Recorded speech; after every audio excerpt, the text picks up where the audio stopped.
You're tuning in to the Black Hollywood Live Network, featuring news, interviews, and commentary on all things Black Hollywood. Hollywood redefined. From Los Angeles, California, presented by Maria Menounos and streaming live thanks to Akamai Technologies. This is Black Hollywood Live. Athletes. Featuring in-depth interviews with athletes and members of the sports industry. Black Hollywood Live. Hollywood redefined. You're listening to Black Hollywood Live. And now, the host for Black Hollywood Live, Athletes. Mike, so that accounts for something.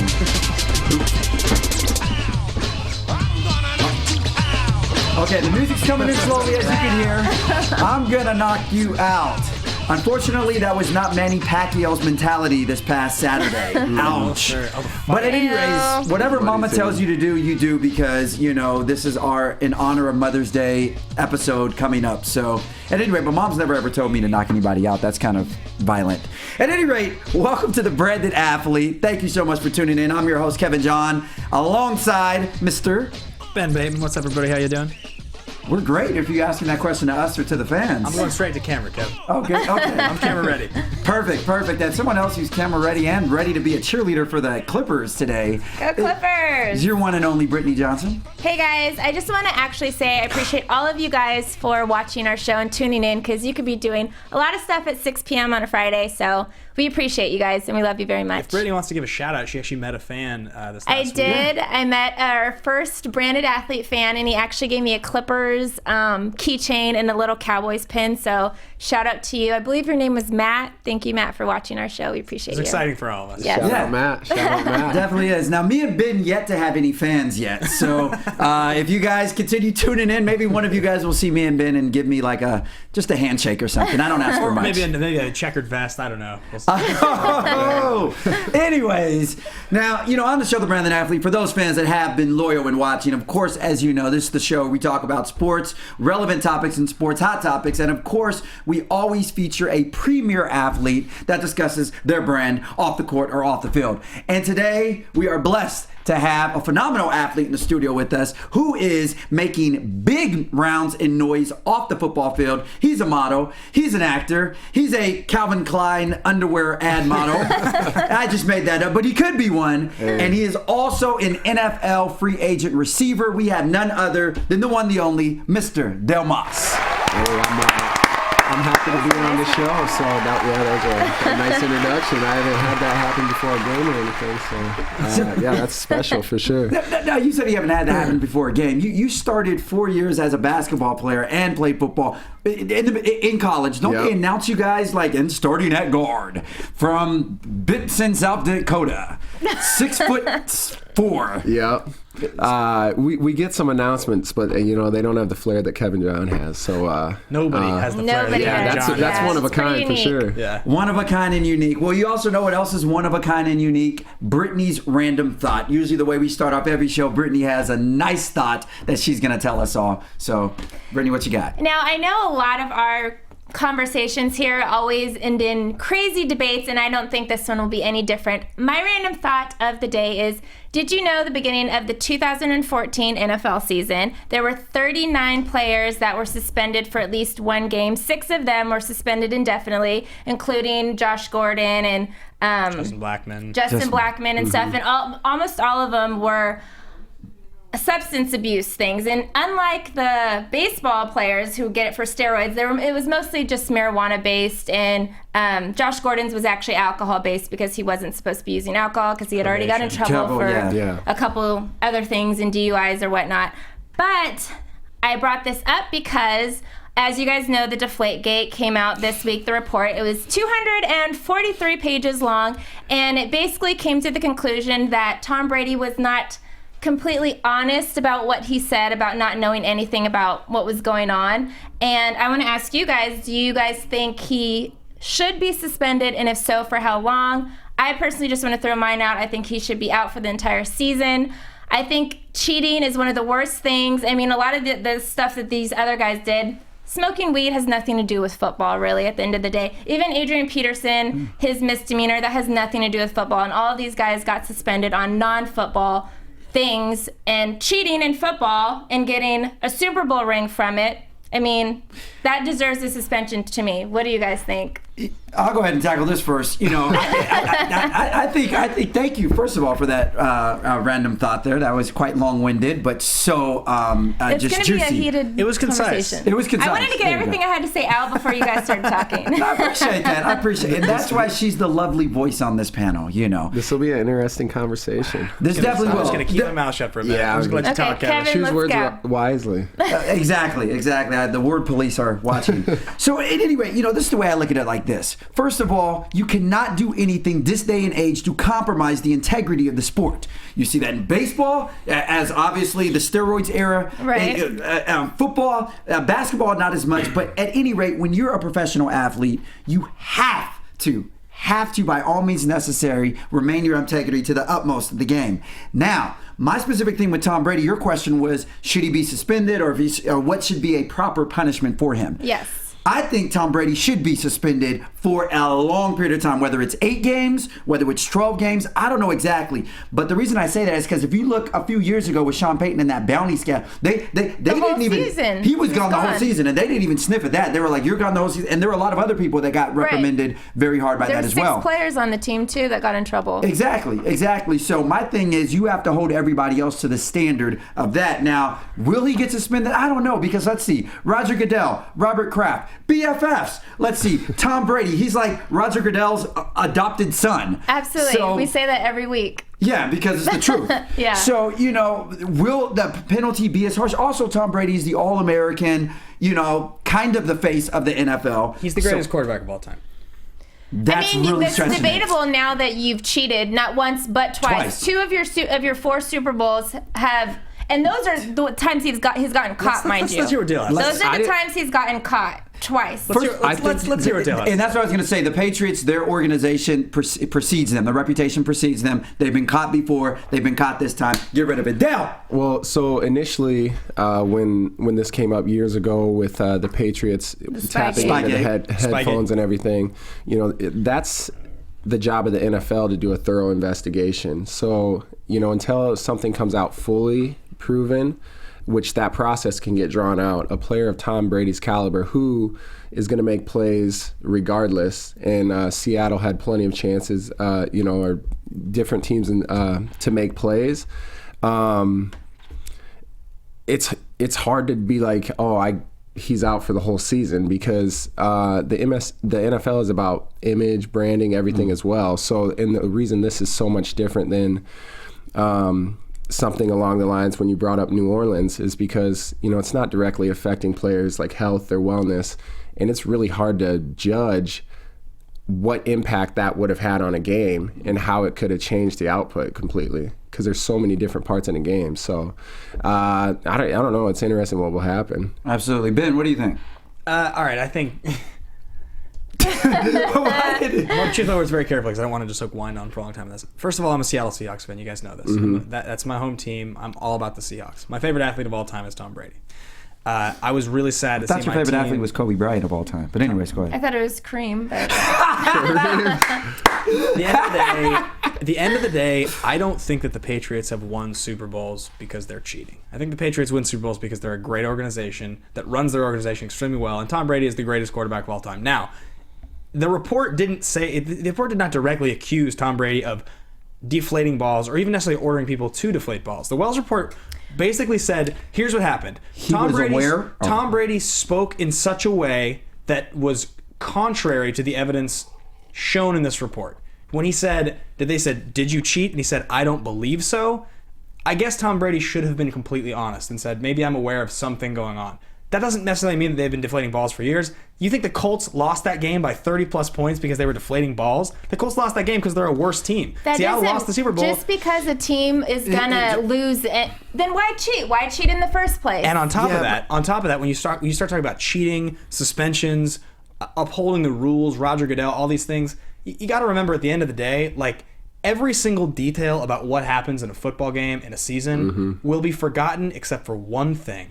Who won? Who won the Super Bowl? I guarantee I do not care. In 10 years, the fact that my Seahawks lost, you might remember the Seahawks lost the Patriots. What you will remember is that the Patriots won that ring. That's it. My Seahawks lost the Super Bowl to the Steelers. The ref came out years later and said, I made 4 wrong calls. That was the Seahawks Super Bowl. It keeps me up at night.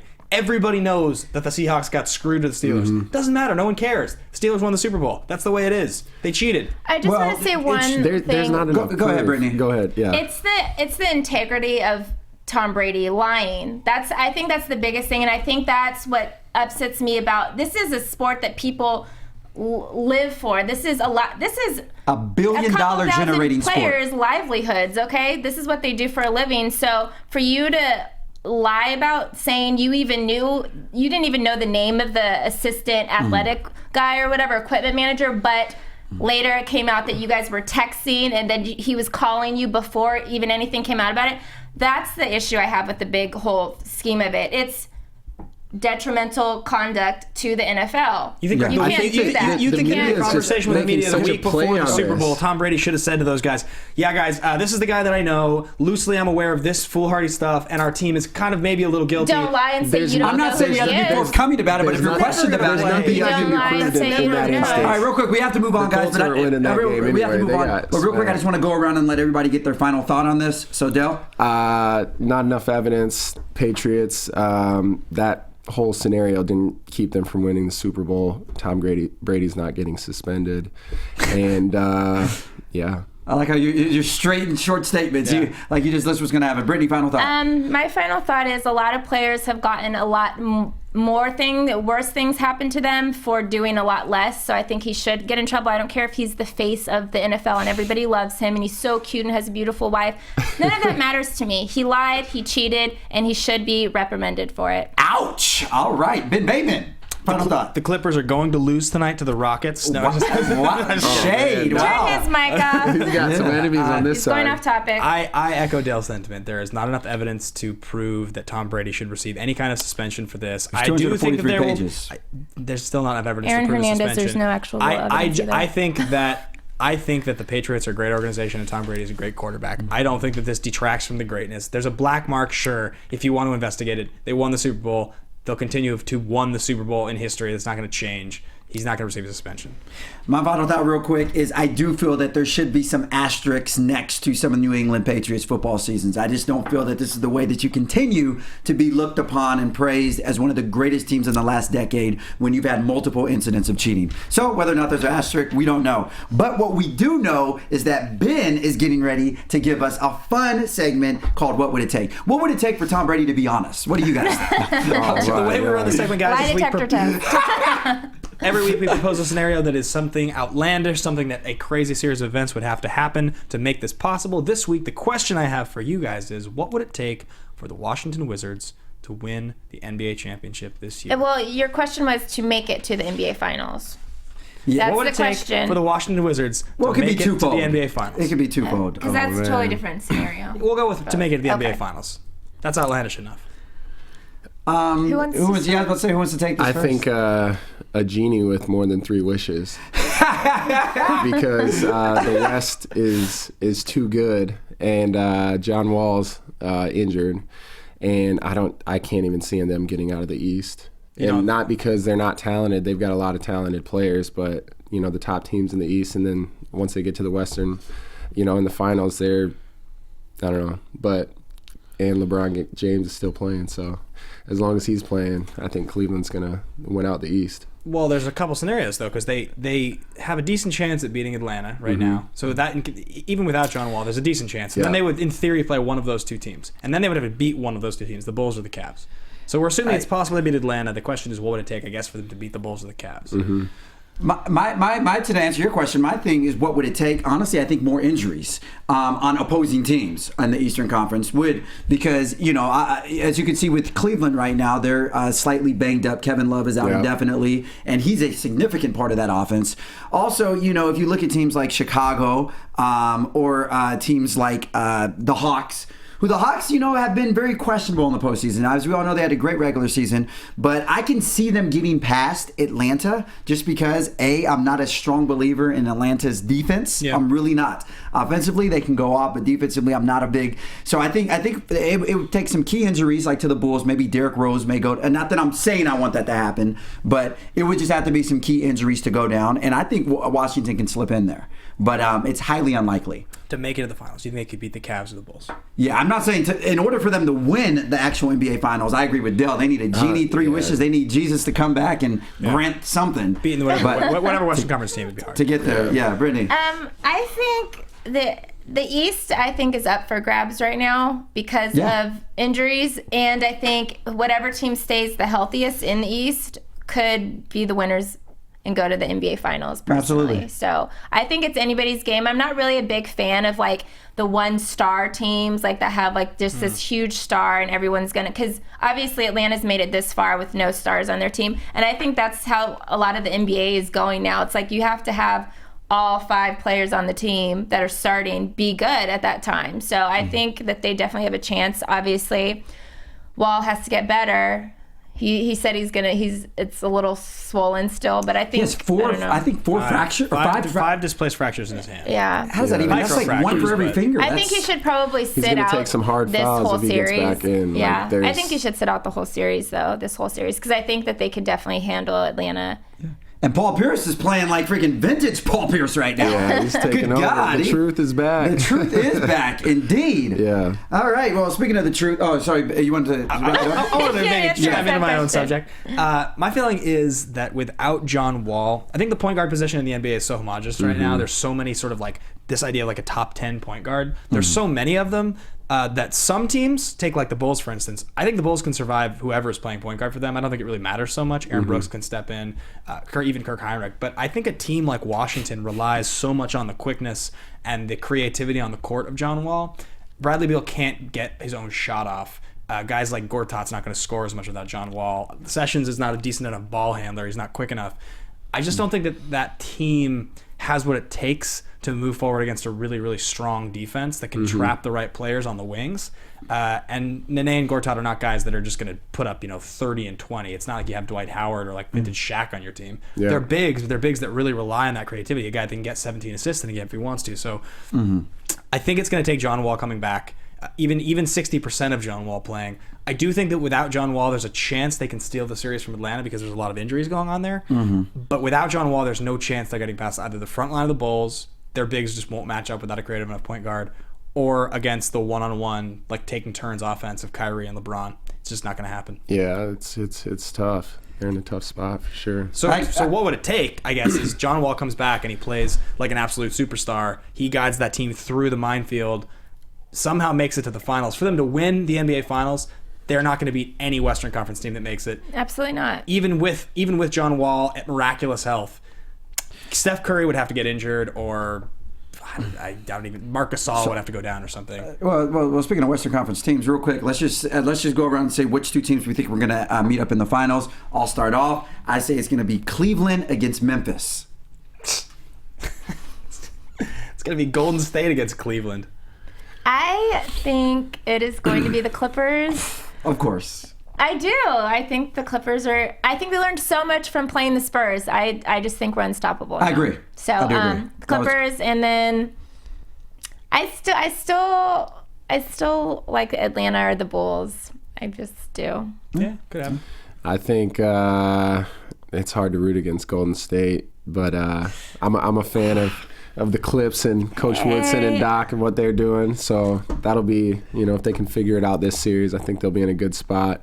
And then they'll play Cleveland in the from the East. That Memphis winning that game against Golden State is like the equivalent of Iverson and the Sixers beating the Lakers in 01. It's that one game. It's the attitude game that the Warriors needed to wake up. I was actually going to point to that game to show that the Warriors are beatable. Yeah. What you do, and you saw what they did. You saw what Memphis did in order to be. They spread it. First of all, we won't have time to go into this, but they spreaded the defensive front, and they forced the Warriors to try to beat them inside or in other levels. And that's what I'm saying. Once you find out that they're not invincible, they can be beat. I know the Warriors are the hottest team. I know they have an MVP that just got awarded. I'm going on record right now. The Warriors are not going to drop another game in this playoffs. Wow. They're going to sweep the rest of the playoffs. All right. It's hard to argue with that. One more thing while we're still on basketball. I don't know.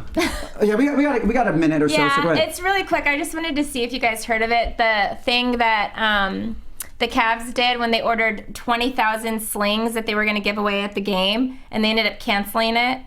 I didn't hear that. Okay, so you obviously know Kevin loves it and his little slings. Yeah. So the Cavs organization decided to order 20,000 of these sleeve thingies that they were going to pass out during the game fans to be wearing to them? fans To support to wear Kevin to Love? support him supposedly, which I think was like, and I think Kevin Love got like really PO'd about it because they ended up canceling it. So now they have 20,000 slings. I guess they're going to give to a hospital or something. It's like ordering like 20,000 wheelchairs.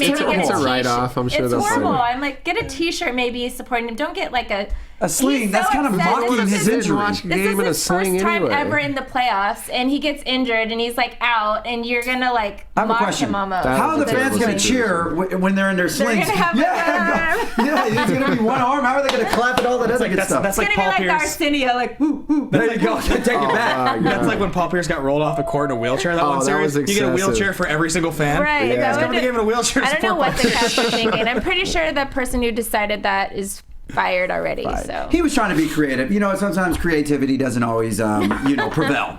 But, what does prevail is certain people. One of the stories I like about the NFL, especially the draft as we just saw, were the people that did not get drafted. You have your 7 rounds, 260, someone help me out, 240, how many total? Anyways, 200 and something. People, 200 and something athletes that do get drafted, all right? All the way up to Mr. Irrelevant. 263. But it's the players that don't get drafted that sometimes I like to key on in, the ones that are overlooked because of size, strength, durability, slow 40, or whatnot. And speaking of all that, we actually have an athlete here who was undrafted but still made that leap to the NFL. So what we're going to do right now is we're going to go around and commemorate the top 5 undrafted NFL receivers of all time. So we can start off. Who wants to take it first? I'll go first. Mine's going to be pretty quick. I picked Rod Smith, Wes Welker, Victor Cruz, Miles Austin, of course, because he was great with the Cowboys. And my 4th one is actually going to be a future one that I think is going to do great in the NFL. If you guys didn't know, the Cowboys picked 5 players that were undrafted receivers and signed him like this last week. And I think one of them, Antoine Goodley, is going to be an explosive Cowboy. He's going to be a great player, and I can't wait to see what he has. So he's going to be my 5th one. I think he's going to end up being great. Okay, it's supposed to be top 5 of all time, not 5 optimistic, futuristic picks. It's only one optimistic. And did you guys hear we got Collins as well? I heard. Yeah, yeah. 3 projected first rounders. Yeah, well, it'll be interesting. We'll see. At least the Cowboys don't cheat. So Yeah. All right. I'm a Seahawks fan. I just love Tom Brady. Let's move on. There it is. Now you love Tom Brady. I've never even heard you talk about Tom Brady in life. That's now impossible. you're a Tom That Brady seems fan. insane to me. Now that he's a cheater, you love him. I just Yeah, don't. what is that? This well, Dale, you were There's like some fire whenever she speaks on that. It's a that's because she has her touchy Clippers stuff on today, so she's feeling herself. Yeah. She's Yeah. feeling it because she's wearing. But in about 3 hours after and they as- lose, she'll be crying. So. She's drinking straight Kahlua out of that mug. Just like Oh man. So Dale, you were undrafted wide receiver, so I know this list probably has to hit home to you because you could probably relate to these guys. So who did you have? I threw in Antonio Gates, who's a tight end, but He lines the up as a tight end receiver. position is a receiver now. And like myself, he was a basketball player in college, made the transition. Wes Welker, obviously everybody knows what he does. Victor Cruz, another great one. You gotta do this when you say Victor Cruz. Victor Cruz, a little salsa. Okay, Josh Cribbs, more of a special teams guy. Oh, Cribbs, He changed yeah. the game, in Cleveland and as far as returners for a while. And then you said Rod Smith, but was it Wayne Corbett from the Jets? From the Jets. Yeah, I I used have to it on watch my list, him. too. I used to watch him back in the day. Love Wayne. He's great. He's great. Yeah, Yeah. but being undrafted, you really, and as a receiver, coming into the right situation, you want to stay healthy. For these guys to do what they did, those initial few years are so important just to get in that rotation. And like I said, a lot of it's timing, but you got to make the most of opportunities because if they're spending money on this guy, they're going to make sure that they give him a good opportunity. And so it's amazing what some of these guys have done, because they obviously had fewer chances than most. absolutely. I agree. Well, I guess I'll go next. You guys pretty much all said receivers that I've had. Rod Smith. Yep. And mind you, Rod Smith is actually the only one on my list that has 2 Super Bowl rings too, which was pretty awesome. And another thing, he's the smartest guy on my list. Rod Smith graduated with 3 degrees from undergrad. 3. That I did not Not know. 1, not 2, but 3. So What were they in?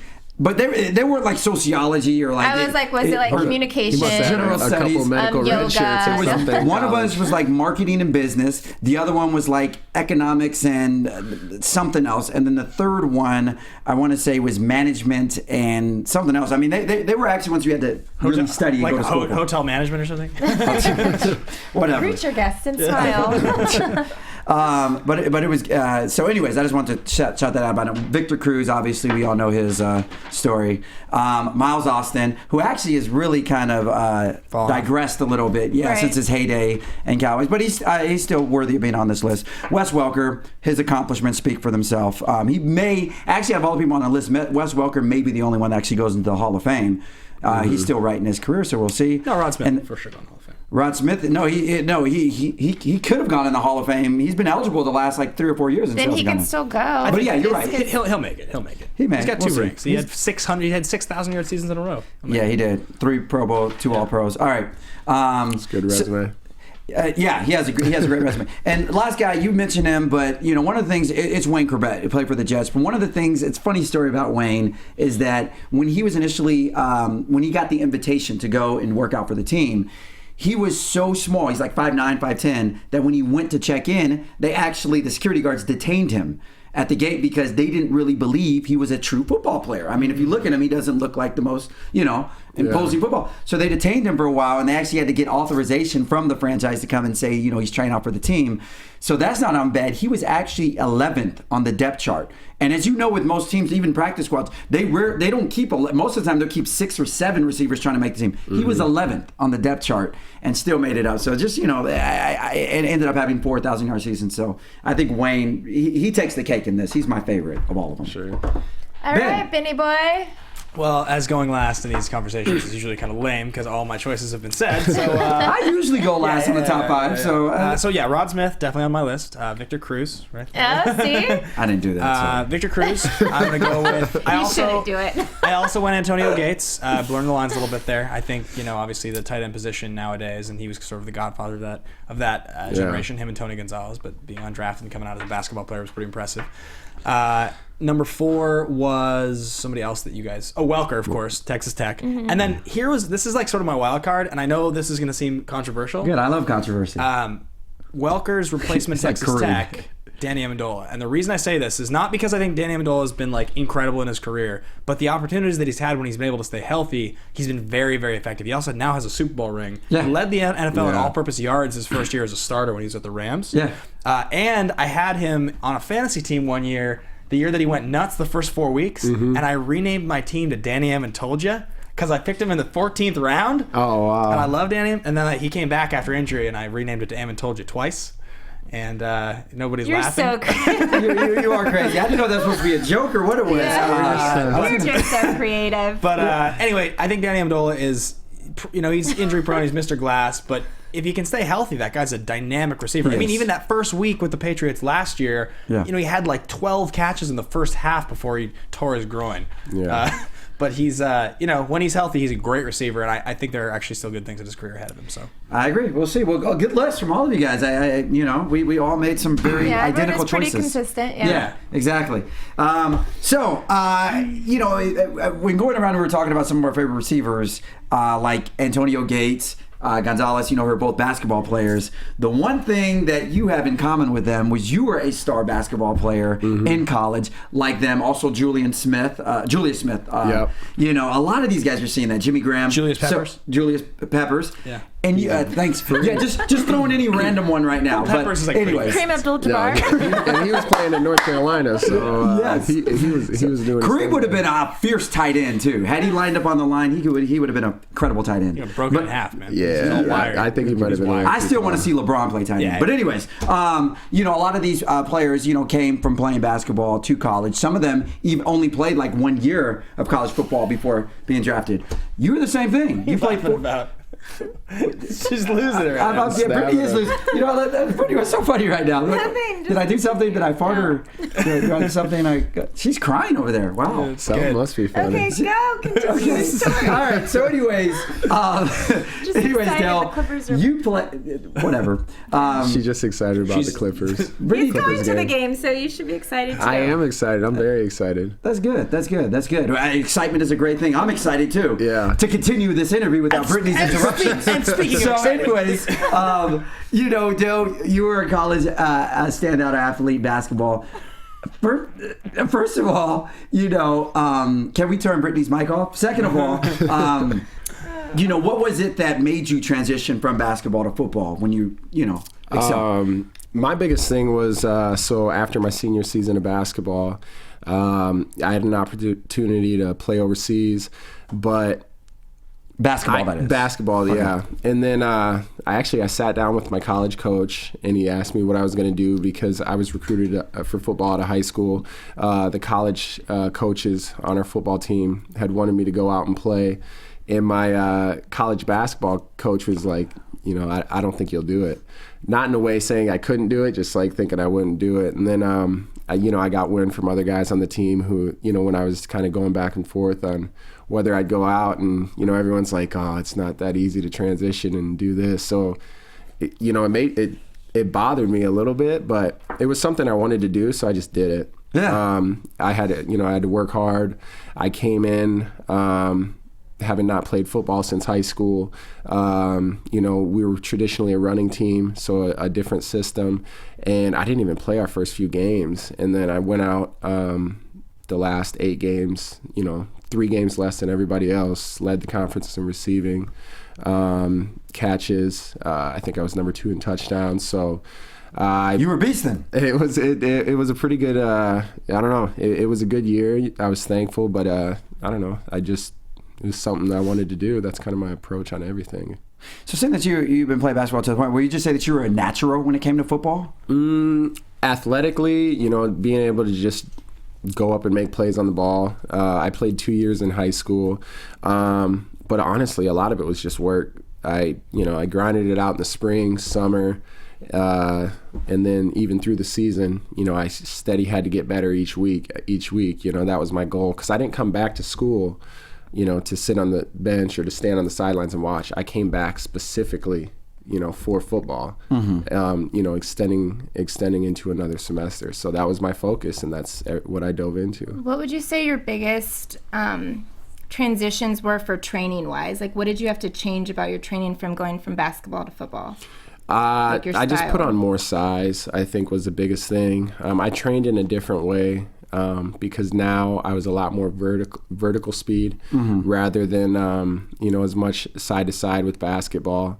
But on the basketball court, I was an explosive player. You know, I played above the rim and everything. I saw your highlight reel. So for football, it was like, you know, I was an explosive player on the field there too. So it was just little technique thing, footwork, but that's just why I put in work early. The years you were at SDSU playing basketball, were those the years you guys made the run in the tournament with Kawhi, or was it just before that? It was right before that. So we were in our conference semifinals 2 years in a row, and then the next 2 of the next 3 years we were in the NCAA tournament. The, like 2010, 2011 year, right before the draft. That's pretty cool. So now, looking back in retrospect, do you feel that do you think you made the right decision to focus on football instead of basketball, or? I get that all the time, but things happen for a reason. You know, with a lot of things, it's timing as well. Yeah. I have no regrets. Football, you know, athletics in general, I've got a great understanding. You know, having an opportunity to play in the NFL, you know, whatever happens going forward, but regardless, the experience and the opportunities it's afforded me outside of football, whether it's in the entertainment industry, you know, on the business side, it's invaluable. I've met some amazing people, so I have no regrets at all. You know, I'm thankful of my path, and honestly, it's just about leveraging things and utilizing those opportunities to continue to grow. What teams in the NFL would be your ideal team to end up on? That's hard. See, I loved it when I was in Green Bay, the way they do their organization. I love Green Bay. It's very impressive. The fan base. Lovie Smith is down in Tampa Bay. Great coach. I had a solid relationship in my initial phases in Chicago there. I don't know. There's honestly. What about Carolina? That's the one you didn't mention yet. Carolina is great. Like I'd be happy. It's hard for me to pick a team. I've got relationships with so many people and experiences in all phases of it. So I'd just be excited with any team where I'm a right fit. They look for a big receiver, fit into that scheme, and then just make the most of it. Now, did you go to the Veterans Combine this year? No, I didn't. I think with everything I put out there and stuff, they did have the Veterans Combine. I didn't know if it was overly necessary for me. So my focus is, here in the States, I've had offers in different leagues, CFL and things of that nature, which for me, it's just not something I want to do. Yeah. So I stay ready. I continue to train, have good people in my corner, and, things will kind of fall as they may. They always do. Now, you, speaking of other offers, you took an offer to play for the arena, LA Kiss, right? Here in, Yeah, that was a brief stint last year. And during the time they were filming the show? Yeah. It's, it just wasn't for me. It wasn't. I had played well. I had a great beginning to the season. It just wasn't the right game for me. And I think it's a great opportunity for a lot. There was a lot of stuff going on outside of football, and my focus was football solely. So whatever the case, I wound up with the Bears after that. So that was good. And, from there, it's just about getting healthy, have some injuries, bang up, especially if you're limited on play. That's the biggest thing, just staying healthy so you can be out there. And, that's where a lot of guys get in tough situations because they get injured. And when that happens, you never know what's going to happen. Was the Kiss a little bit of a circus? I don't really comment on it too much. Okay, sure. It was a good experience. I think what Paul and Gene and them are doing for the game of arena football is very good. Add an additional entertainment factor. So I wish them the best in all their endeavors. And so it's a good opportunity. It's just you got to be really smart how you run something like that because you can't take away too much from the game of football. Sure. Yeah. Otherwise, it'll show on the field. You definitely got the sense that you were part of an entertainment organization as much as a team. Yeah, and it was a cool experience. I had experienced a lot of that before, but for guys who hadn't experienced something like that, I think it was a lot for them to handle. Sure. Yeah. Now, one of the things you said is in retrospect, you're saying you wouldn't have changed anything because football has afforded you so many opportunities, business ventures, entertainment. Yeah. Now, one of the first places I met you, actually, I was emceeing a fashion show that you were walking in. Yeah. And I remember when we both had our shirts off. Wait, what was that? You were emceeing a what? Fashion show? A fashion show? Oh, you got jokes. Hey, granted, they gave me clothes when I was emceeing, Okay. all right? I had a nice little... I thought you had to Britt, know Kevin was about about fashion and talk about it. Britt, Kevin was about to make a joke about him having his shirt off. Like, can we let him continue, please? Okay, yeah, let's get back to that. No, I was Let's going get back to the... Well, it was funny. We were both backstage with our shirts off, and everyone kept saying, "Kevin, we need you out there to walk." And they thought I was you, basically. So and I was like, "Kevin, get out there!" They're screaming your name. They were screaming my name. Needless to say, I didn't go out shirtless because I didn't want to scare anybody or have anybody faint. But Dale, I know that you. You've been really making a name for yourself in fashion. It seems like anytime I'm on your Instagram or looking at anything, man, you're doing a new spread or a photo shoot or something just crazy. Yeah. How can you just elaborate on that? Yeah. So when I was sitting for a little bit, one of the things I'd been drawn out to Los Angeles for some time. I kind of fell into the initial phases of stuff in the fashion industry. I got booked for something. I was at an event, actually, a pre-SB event. And then... the Bodies Party? Yep. Dude, I was there too. That's the first time I met Kevin. That was right, on the red carpet. Yeah, so from that... I was just networking with some people, and they're like, "What do you do?" I was like, "I play football." Looking at moving out to the LA market, and I got booked for a little promotional gig campaign. My main focus now is on the acting side, which I've been in front of a camera since I was in middle school. And I think that's why a lot of athletes are starting to transition into the entertainment industry more. Yeah. Because it is a form of entertainment. It's different, but it's still a form of entertainment. But yeah, so LA's been good to me. I've got some great projects coming out. And, you know, outside of that, I've taken the entertainment aspect into the business world as well with events and stuff. So. Okay, question. You were given a part to play a role in a movie.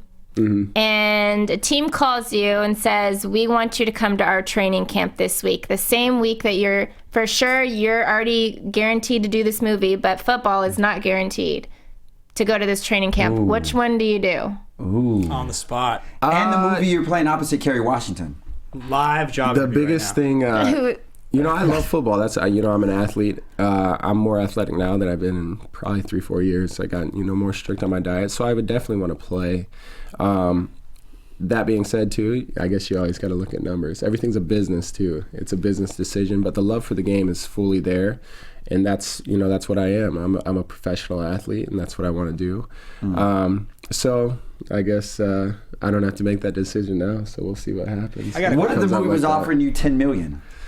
I think he'd probably take. I'd take the 10 million. Yeah. So here's a question for you. So you've been an elite athlete your whole life, right? And you've always stood out, and you obviously were very impressive in college and everything like that. And all these NFL training camps and all these teams you've been with, I mean, you're around a group of people that are some of the most elite athletes in the world. Mm-hmm. I mean, people talk about it like, you know, you've got an NFL roster. Well, it's not as if an NFL training camp is somehow. It's still an insane level of athletic ability that it has. Yeah. So you find yourself in entertainment. You say you're around, you know, other actors, other models, and you're sort of fitting into that world. You just sort of look around and you're just like, man, you guys don't get it. A lot of these people, like, you're interacting with these people, but you're sort of.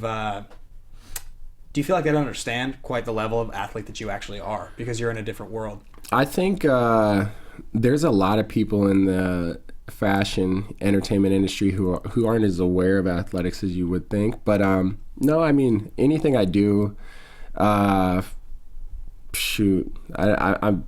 don't really focus too much on some of that. Like, I just kind of enjoy what I'm doing at that time, meet people for how they are. I think the magnitude of when it comes to gigs and stuff, because there's certain things excuse me, I won't do. I have no problem saying no to. Yeah. What's something you won't do? It just depends. Like, if it's just not, because it's all about branding. Would you be naked on camera? You know, we're talking about branding, right. And that's important. You're branding yourself every day. Absolutely. So, and you know, I'm out here doing this because I want to. You know, it's not my only source of a career, growth, business, whatever that is. But you know, I put in so many hours every day of my life. You know, getting to that point. So I feel that has something, you know, that there's value in that itself, you know, me as an individual and what I'm doing.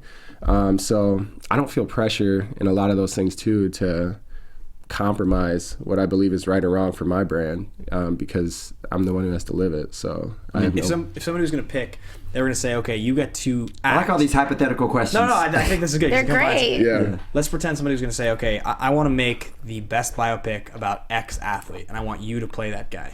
Who do you play? Whose story do you want to star in? Oh, man.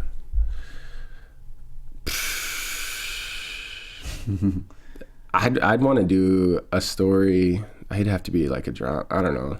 I'd like to do a story of, man, someone who's just kind of. That's tough. That's a hard one, right? That is extremely tough. I think you'd be great in like a Jimmy Graham story. I don't know if you guys know his backstory. Jimmy Graham? I don't know Jimmy Graham. Yeah, he came from a troubled past. Yeah, he was in group homes and all this kind of stuff. Got adopted when he was like 15. Like. Yeah. And you kind of resemble him. I think you should be. I'd like to see, and that's, you know, I guess I'd have to find someone I'd resemble, but I'd like to be, you know, someone who, you know, was in a great position, you know, but I like drama, you know, things like that. So it's, you know, a feel good story, you know, might have lost a lot and then came back and had success. So there's a lot out there. It just depends on the storyline, I guess. Sure. That's interesting. Now, I guess kind of to piggyback off of that question, this is kind of another hypothetical one since that's the theme going on here. You know, as far as entertainment is concerned, what would you say your dream job would be in entertainment? My goal I'd like to start off in front of the camera and do, I'd like to be an actor, in a feature films, comedy. I like some comedic roles, things of that nature. But honestly, at the end of the day, I would like to be doing things in production. I've always been told there's more money behind the camera than in front of it. Yeah. And that's not always the case. It just depends on what level you reach. But I like to know the inner workings of everything. When I was playing, I like to learn the marketing side. I like to understand the whole beast. So there's so many avenues, especially out here in Los Angeles in the entertainment business, but I've just been taking it as it's come. My goal right now is to be an actor and grow as that, and then see what other opportunities come from there. We're definitely in the land of infinite possibilities. Yeah. You're a talented guy, very humble, and that's one of the things I always liked about, because, we've all been around athletes, celebrities, and, Dale, you've always been a very humble guy. You're actually the first interview that I got on the red carpet that day. I was out there trying to talk to no athlete stopped. But, Dale, you were so nice to come and do an interview with me, man. Cool. So that really uplifted my spirits. So thank you. Indeed. Speaking of uplifting our spirits. Yeah, we're going to flip our... No. But no, that's awesome. I know you have to get out of here. I know you're getting ready to go see the what is it? You're getting ready to go see what the Los Angeles Clippers haters. We're getting ready to go see the Rockets play. Yeah. So we got to get you out to this Rockets game. But before we do, there's something we like to do with all of our guests that are here called Rapid Fire. We put them on the spot. We have 1 minute. We ask them 10 questions, and you have to answer 10 questions in 1 minute. Who would like to do the honors today? I love doing this. This is one of my favorites. Let's do it, Ben. Looks disappointed. No, I did it last week. I'm very content with you taking that spot today. All right. Kevin, you got the watch? All right. On your marks. You get 60 seconds, man. Don't think too hard. All right. Make sure the answer's and no skipping. You can't skip one. That is true. Or come back around and do it later. All right. 5, 4, 3, 2, 1. Best pickup line you've ever used? I love you. Pet peeve. That's pretty strong, actually. Pet peeve. I don't like when people try to put people down like they're above them. Belittle. Yeah, belittle. I get that. Okay. I don't like that. Guilty pleasure? Chocolate. Okay. Biggest trash talker in the NFL? Steve Smith. 2 in a row. Yeah. Favorite athlete of all time?